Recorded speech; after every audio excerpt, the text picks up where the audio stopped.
निश्चित रूप से भगवान हनुमान जी के लिए एक अच्छी भक्ति कहानी यहाँ है। प्राचीन काल में एक छोटा सा गांव था जो घने जंगलों से घिरा हुआ था। इस गांव में रामदास नाम का एक निर्धन और निष्ठावान व्यक्ति रहता था। रामदास भगवान राम और उनके परम भक्त हनुमान जी का अनन्य उपासक था। वह प्रतिदिन सुबह उठकर हनुमान मंदिर जाता, घंटों तक भक्ति में लीन रहता और अपनी टूटी फूटी आवाज में हनुमान चालीसा का पाठ करता। रामदास के जीवन में अनेक कठिनाइयां थीं। वह गरीब था, उसके पास कोई जमीन या व्यवसाय नहीं था। कई बार उसे और उसके परिवार को भूखे पेट सोना पड़ता था। गांव के कुछ लोग उसकी गरीबी का उपहास उड़ाते थे और उसकी भक्ति को व्यर्थ बताते थे, लेकिन रामदास कभी विचलित नहीं हुआ।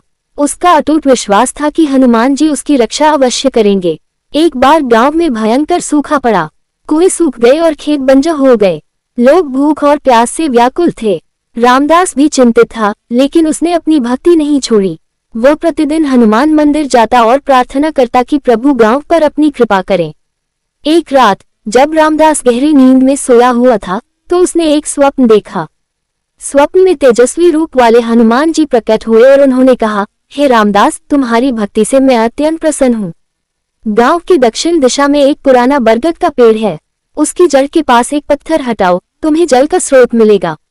सुबह उठकर रामदास को अपने स्वप्न पर विश्वास नहीं हुआ। फिर भी उसने सोचा कि प्रयास करने में क्या हर्ज है। वह गांव के कुछ लोगों को साथ लेकर दक्षिण दिशा में गया। वहां उन्होंने एक पुराना बरगद का पेड़ देखा। रामदास ने पेड़ की जड़ के पास एक बड़ा पत्थर देखा और लोगों की मदद से उसे हटाया। जैसे ही पत्थर हटा, आश्चर्य का ठिकाना न रहा। उस स्थान से निर्मल जल की धारा फूट पड़ी। धीरे धीरे वह धारा एक छोटी नदी में बदल गई।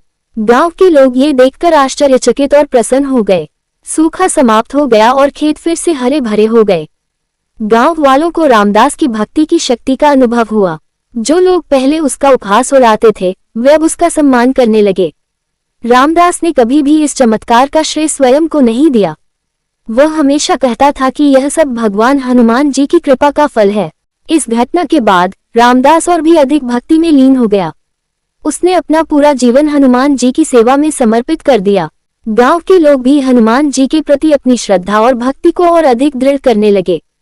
ये कहानी हमें सिखाती है कि सच्ची भक्ति में बड़ी शक्ति होती है। भगवान हनुमान अपने भक्तों की हमेशा रक्षा करते हैं और उनकी प्रार्थनाओं को अवश्य सुनते हैं, भले ही परिस्थितियां कितनी भी विपरीत क्यों न हों। हमें रामदास की तरह अटूट विश्वास और निष्ठा रखनी चाहिए। जय हनुमान, जय श्री राम। वीडियो अच्छा लगा हो तो कमेंट जरूर करना।